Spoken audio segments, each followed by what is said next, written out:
Right, so apparently Russia decided to test NATO's patience by blowing up a cornfield in Poland. It's not exactly your Cuban Missile Crisis, but if you're living next to the border, that explosion might as well sound like the opening shot to World War III. What makes this dangerous is how incidents like this could escalate. As you know, NATO has Article 5, which basically says, hurt one of us and all of us will show up. So that's fine if you're in a Tom Clancy novel, but in real life it means that a drone crashing in the wrong place could drag half the planet in a war nobody asked for. So yeah, buckle up. We're watching Geopolitics speedrun towards chaos, and the price might be nuclear winter. So let's dive into this story. 3 hypotheses. The drone. Hello everybody and good afternoon. My name's Don Arleth and you're watching a midday report coming to you live from Warsaw here on TVP World. An unidentified object fell into a cornfield near a village in eastern Poland overnight and exploded, breaking windows in nearby houses but causing no injuries, police have reported. Now, the Polish defense minister said the object was most likely a drone, possibly coming from Belarus or Russia. All right, breaking news, everybody. Russia just patched World War III into a Polish cornfield. Nothing says peace talks like unexploded kernels of democracy. And the fact that it exploded in Poland, a NATO country, is terrifying. What began as a peaceful night in eastern Poland was abruptly disturbed. There was a huge bang, really. Because the windows were open, you could smell sulfur, something burning. It was very ominous. Yeah, imagine being woken up by your house smelling like Satan's barbecue. That's not just ominous, like that's hell's cookout. Polish authorities are now examining the debris to identify the object and its origin. Like I said, there are 3 hypotheses. The drone coming from either Belarus or Russia, the UAV being used for trafficking, or this being an act of sabotage. Notice how they float trafficking as an option, you know? It's most certainly a PR statement. Realistically, this was Russian, Belarusian, or a deliberate provocation or sabotage. The village of Osiny, where the explosion occurred, is located roughly 100 kilometers from the Polish border with Ukraine and around 80 kilometers from the border with Belarus. The local prosecutors said trafficking can be ruled out for now, adding it's highly likely the drone was military. The Polish Armed Forces Operational Command reported that no violations of Polish airspace. Glad they ruled out trafficking, because when my window explodes in the middle of the night, my first thought is always like, oh no, Pablo Escobar's delivery service is here. Space from either Belarus or Ukraine were recorded overnight.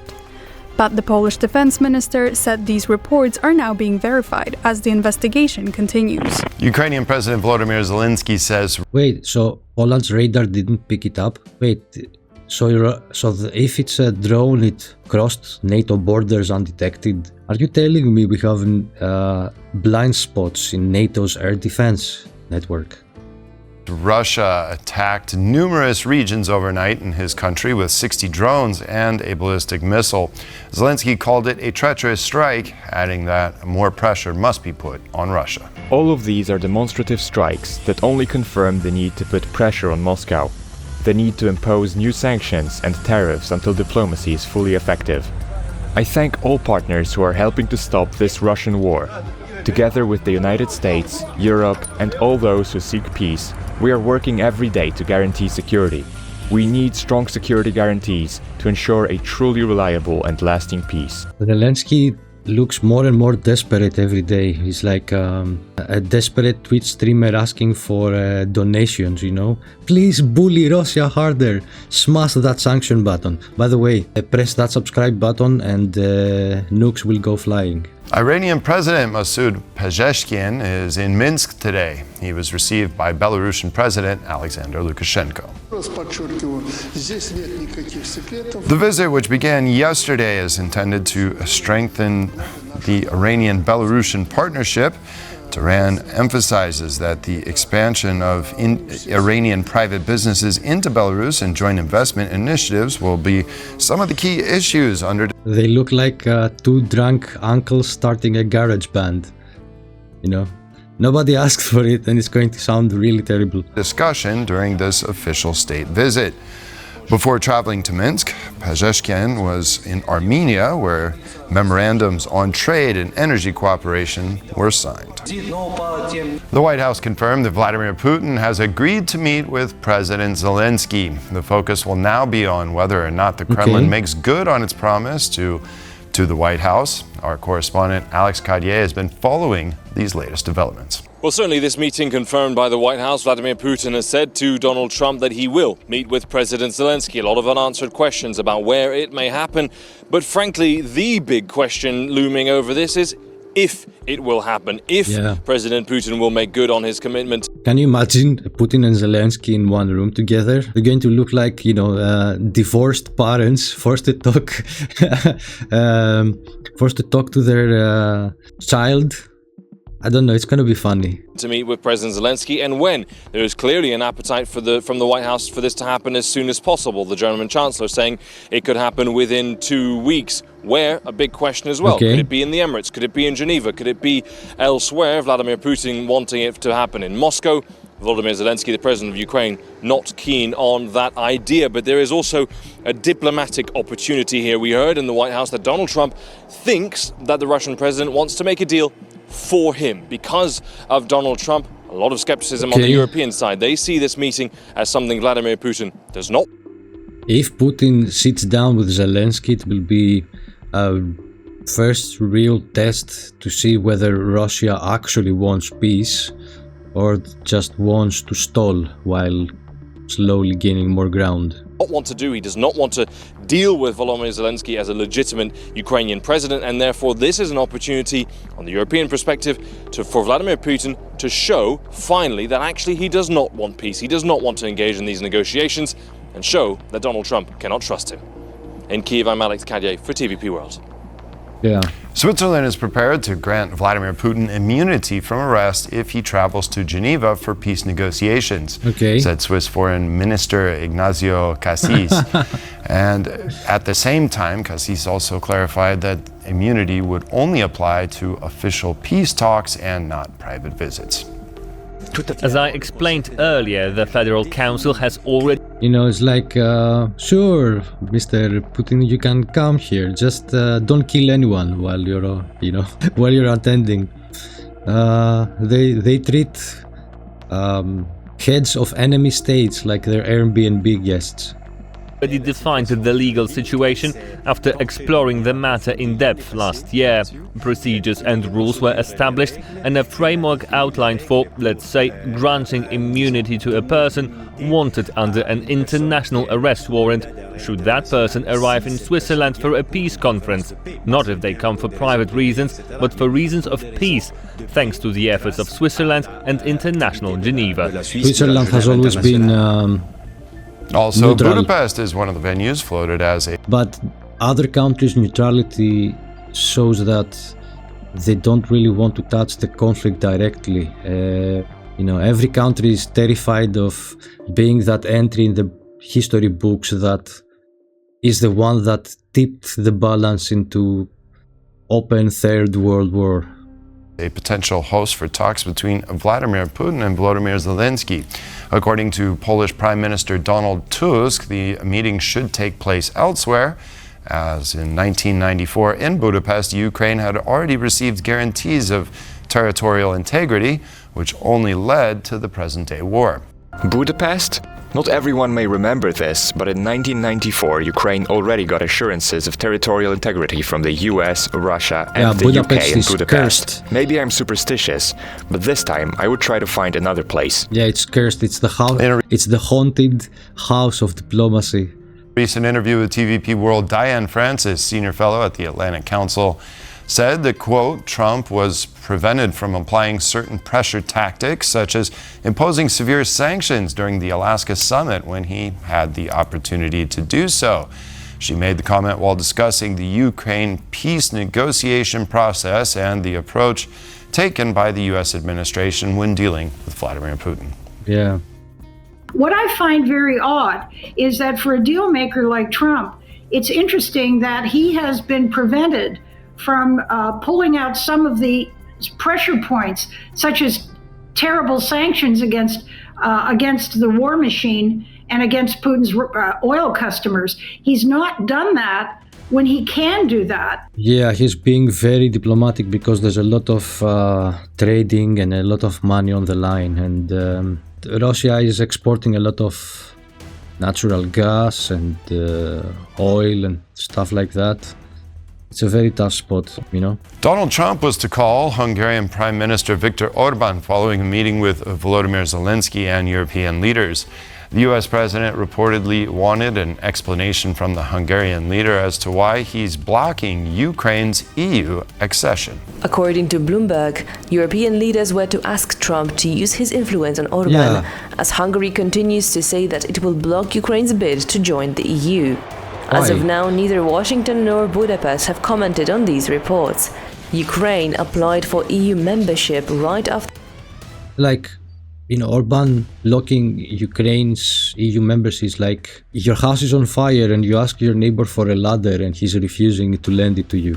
Why is Orban blocking Ukraine's membership? What does he have to gain by doing that? After the Russian invasion in 2022 and was granted candidate status the same year. NATO defense chiefs will meet on Wednesday to address Europe's security in the face of Russia's war in Ukraine and fresh diplomatic efforts for peace. Polish Defense Minister Władysław Kosiniak-Kamysz said on social media that the talks will include NATO defense chiefs and Supreme Allied Commander General Alexis Grynkewicz, with Ukraine high on the agenda. Meanwhile, Downing Street confirmed that military planners from the Coalition of the Willing will soon meet their US counterparts to finalize security guarantees for Kyiv. The announcement followed a... Okay, so the real question though is how fast NATO can coordinate air defense across all these multiple countries, because if drones continue landing in Poland or Slovakia or Romania, someone's gonna get hit,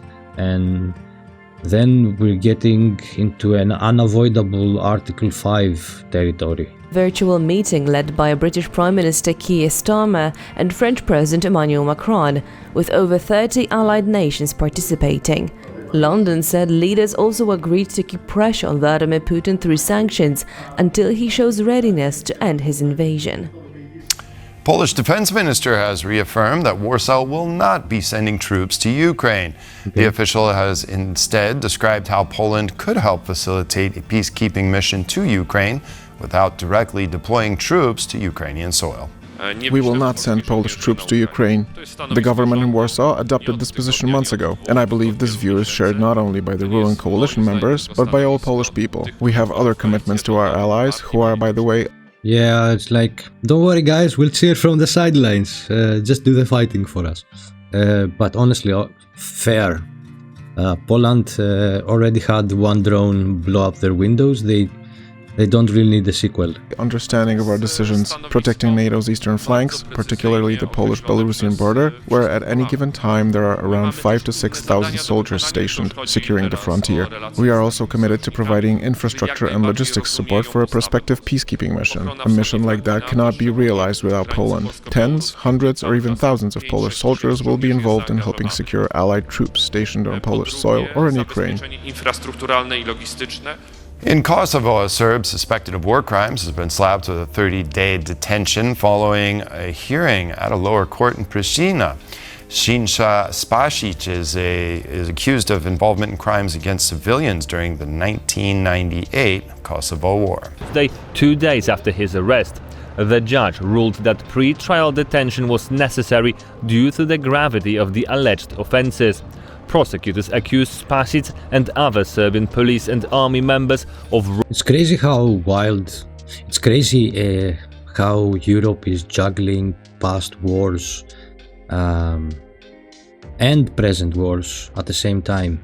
The Balkans are still smoldering and Ukraine is on fire. You know, this continent never really gets a break.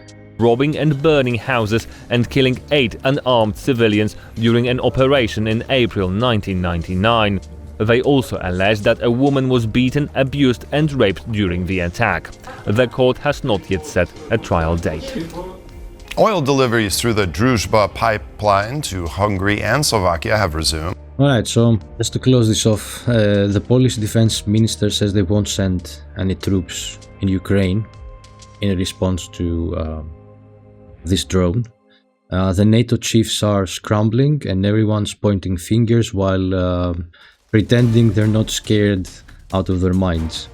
And honestly, they should be, because one drone in the wrong cornfield may trigger an escalation that ends civilizations, you know. The takeaway here isn't about Russia or Poland. It's about how fragile global security really is. One side slips up, other side overreacts, and suddenly we're all paying the price. And the worst part is, most of us would only hear about it after it happened, on a live stream like this, or probably cut between ads for VPNs and mobile games. So let's hope everyone keeps their cornfields drone free for a while, because the next Article 5 call might not end in a press conference. It might end in the history books. Anyway, that's my take. Let me know what you think in the comments below, because if World War III breaks out tomorrow, I'd at least like to know your last opinion. Anyway, that's it. See you on the next one.